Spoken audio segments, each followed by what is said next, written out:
عبداللہ ابن مسعود آپ صلی اللہ علیہ وسلم کے پاس آئے اور آپ صلی اللہ علیہ وسلم کے پاس آ کر کہنے لگے کہ اللہ کے نبی مجھے نصیحت فرما دیجیے. کیا کہا؟ مجھے نصیحت فرما دیجیے. تو آپ صلی اللہ علیہ وسلم نے کہا کہ اے عبداللہ جب تم قرآن پڑھو تو یہ خطاب تمہاری نظر سے گزرتا ہے یا ایھا الذین آمنوا. تو عبداللہ ابن مسعود نے کہا جی ہاں. کہا کہ یہ تو تمہارے لیے بہت بڑی نصیحت اور وصیت ہے تمہارے لیے. اور کیا ہو سکتی ہے کہ جب بھی تمہارے سامنے جب قرآن کی آیت تلاوت کرو جب بھی یہ تمہارے سامنے آئے یا ایھا الذین آمنوا تو ہمہ گوش ہو جاؤ اور اس کو سنو کہ اللہ تعالیٰ کیا حکم دے رہا ہے. اور یہ اللہ رب العزت براہ راست مجھ سے خطاب کر رہا ہے. یعنی کیسے؟ یا ایھا الذین آمنوا اے ایمان والے، یعنی اے عبداللہ ابن مسعود دیکھو تمہارے لیے یہ حکم ہے. بس سمجھنا ہے، سمجھانے کے لیے کہہ رہا ہوں.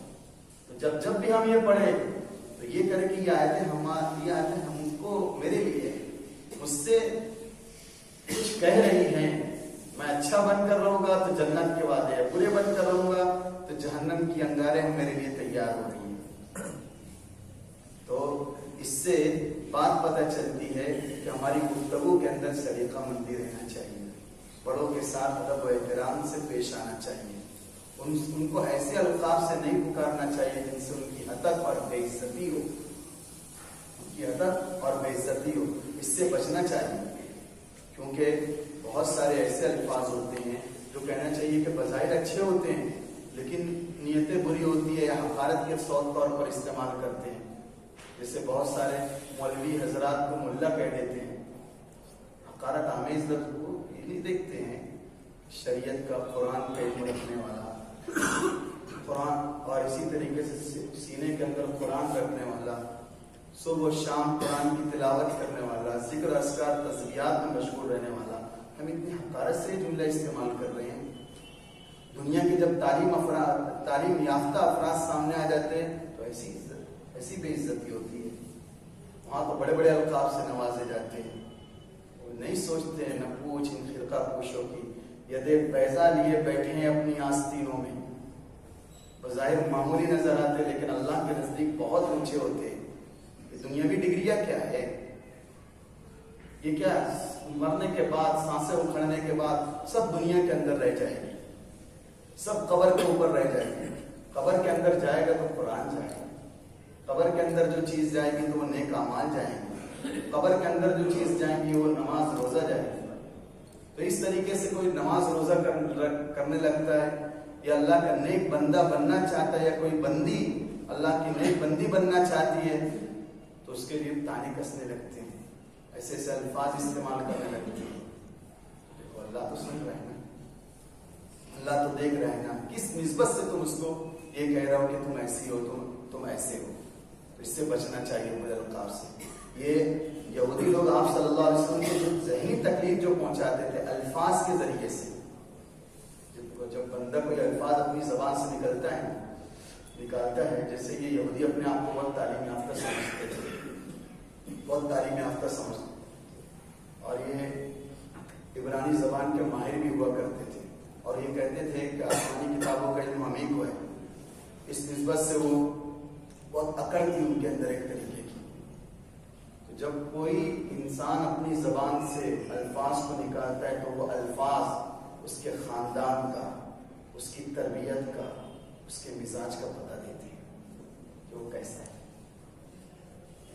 الفاظ وہ نہیں ہوتے جو دل سے نکلتے ہیں، الفاظ وہ ہوتے ہیں جو دل میں اتر جائے اور غریب اور مجبور کے دل میں جگہ پکڑ جائے اور تمہارے لیے وہ دعا کے لیے ہاتھ اٹھا لے اور اس کے ایسے کام آ جاؤ. الفاظ وہ ہوتے ہیں. تو بعض الفاظ وہ ہوتے ہیں جو دل چیر بھی دیتے ہیں اور بعض الفاظ وہ ہوتے ہیں جو دل جیت بھی لیتے ہیں. پہلا یہ یہودی آپ صلی اللہ علیہ وسلم کی مجلس میں آیا کرتے تھے تو کیا کہتے تھے؟ السلام علیکم. حدیث میں آتے السلام علیکم کہتے تھے اور اس کا مطلب ہوتا ہے تم پر موت واقع ہو جائے. اور السلام علیکم کا مطلب ہوتا ہے کہ تم پر اللہ تعالیٰ کی طرف سے سلامتی ہو. تو السلام علیکم واضح الفاظ میں کہنے کے بجائے السلام علیکم کہتے ہیں. جسے بعض لوگ اپنا اسٹائل سمجھتے ہیں السلام علیکم اس طرح کہتے ہیں. دیکھنا چاہیے السلام علیکم بولتے تھے اور کیا مراد دیتے تھے؟ تم پر موت واقع ہو جائے. اس طرح چالاکی سے یہ حرکت کیا کرتے تھے. ایک مرتبہ آپ صلی اللہ علیہ وسلم اپنے کمرے میں تھے, حجرہ مبارکہ میں تھے, اور ایک اس کمرے کے کونے کے اندر ایک پردہ پڑا رہتا تھا, اور ایسے بھی حجرہ نبی بہت چھوٹا تھا, تو جہاں کے سردار کا روم تھا. حضرت عائشہ کہتی ہے جب آپ مجھے رات میں سونا رہتا ہے اور آپ صلی اللہ علیہ وسلم لمبی لمبی رکعتیں نماز پڑھتے تھے, تو میں آپ صلی اللہ علیہ وسلم کے سامنے اس طرح پڑ جاتی تھی جیسے جنازہ رکھا رہتا ہے, یعنی میرے پیر جوڑتے تھے آپ کو مسلح کے پر آتے تھے. آپ کا قیام بہت لمبا ہوتا تھا, لمبی لمبی صورتیں تلاوت کیا کرتے تھے, جس میں گھنٹہ ڈیڑھ گھنٹہ بھی گزر جاتا تھا. پھر جب آپ رکوع کرتے تھے تو اشارہ کرتے تھے تو حضرت عائشہ پیر کھینچ لیا کرتی تھی. پھر اسی طریقے سے جب سجدے سے اٹھتے تھے تو پھر پیر کا پھیلا دیا کرتے تھے. یہ دو جہاں کے سردار کا ایک کمرہ تھا. پھر اس میں بھی ایک پردہ لگا ہوا تھا. جب بھی کوئی اجنبی آتا تھا تو حضرت عائشہ رضی اللہ تعالیٰ عنہ اس پردے کے پیچھے چلی جاتی تھی. تو ایک مرتبہ کیا ہوا کہ حضرت عائشہ رضی اللہ تعالیٰ عنہ آپ صلی اللہ علیہ وسلم کے پاس بیٹھی ہوئی تھی, دروازے پر دستک ہوئی تھی. دروازہ کھولا جاتا ہے تو ایک یہودی تھا, آپ صلی اللہ علیہ وسلم کے پاس آئے. حضرت عائشہ دیکھ کر کے اجنبی ہے, پردے کے پیچھے چلی گئی. اس آدمی نے کہا السلام علیکم. تو انہوں نے اندر سے کہا, حضرت عائشہ نے اندر سے پردے کے پیچھے سے کہا علیک السلام واللعنہ, کہ تیرے اوپر موت ہو اور تیرے اوپر لعنت پڑے اللہ کی. یہودی تو سن لیا, کچھ بول نہیں سکا. خیر پھر کیا ہوا, جو بات کرنی تھی آپ صلی اللہ علیہ وسلم سے ہو کر کے چلا گیا. تو آپ صلی اللہ علیہ وسلم نے فرمایا عائشہ بڑے غصے میں تھی تو, کیا بات ہے؟ عائشہ بڑے غصے میں تھی. حضرت عائشہ کہنے لگی الم تسمع ما قال, الم تسمع ما قال, اے اللہ کے نبی ہم نے سنا نہیں اس آدمی نے, اس بدبخت نے کیا کہہ دیا آپ کو؟ تو اس نے السلام علیکم کہا ہے. آپ صلی اللہ علیہ وسلم نے فرمایا عائشہ الم تسمعی ما قلت له, کیا تم نے میری بات نہیں سنی کہ میں نے اس کو کیا کہا؟ کیا کہا؟ یعنی میں نے کہہ دیا علیہ کا, تجھ پر بھی, یعنی وعلیکم السلام نہیں کہا, علیہ کا کہا. یعنی جو تم بددعا کے الفاظ میرے لیے استعمال کر رہے ہو, علیہ کو تجھ پر پڑے, علیہ کا لفظ استعمال کیا. بس اتنا جواب کافی تھا. تو یہ جو یہودی ہوتے ہیں یہ الفاظ میں بہت ہیرا پھیری کرتے ہیں, پوری توریت کو بدل دی اس طریقے سے, الفاظ میں ہیرا پھیری کر کے اپنے مطلب کا نکال کے. تو اس طریقے سے اگر کوئی اس طرح برا جملہ کہہ رہا ہے تو وہی جواب دینے کے بجائے علیہ کا کہہ دو تو پہچان بھی نہیں پائیں گا کیا کہہ رہے ہیں, علیہ کا. بہرحال کیا بتلایا گیا, یا ایھا الذین آمنوا لا تقولوا راعنا وقولوا انظرنا واسمعوا, اے ایمان والو لا تقولوا راعنا, تم ان یہودیوں کی طرح راعنا مت کہو, وقولوا انظرنا تم کہو انظرنا کہو, واسمعوا اور آپ صلی اللہ علیہ وسلم کی باتوں کو بغور سنا کرو, اتنی غور سے سنا کرو کہ دوبارہ کہنے کی ضرورت بھی نہ پیش آئے کہ یہ بات دوبارہ فرمائیے یا ہماری طرف متوجہ کیجیے ہوئیے, یا انظرنا کا لفظ کہنے کی نوبت ہی نہ آئے. اتنے غور سے سنو. یہ واسمعوا کا لفظ صرف ان کے لیے خطاب نہیں ہے, ایک طریقے سے بتلا ہے جب ہمارے نبی تمہارے سامنے گفتگو کرے, احکام شریعت بتلائے یا واعظ و نصیحت کرے, واسمعوا تو غور سے ان کی بات کو سنا کرو. یہ کون حکم دے رہا ہے؟ اللہ تعالیٰ حکم دے رہا ہے. کس کے بارے میں حکم دے رہا ہے؟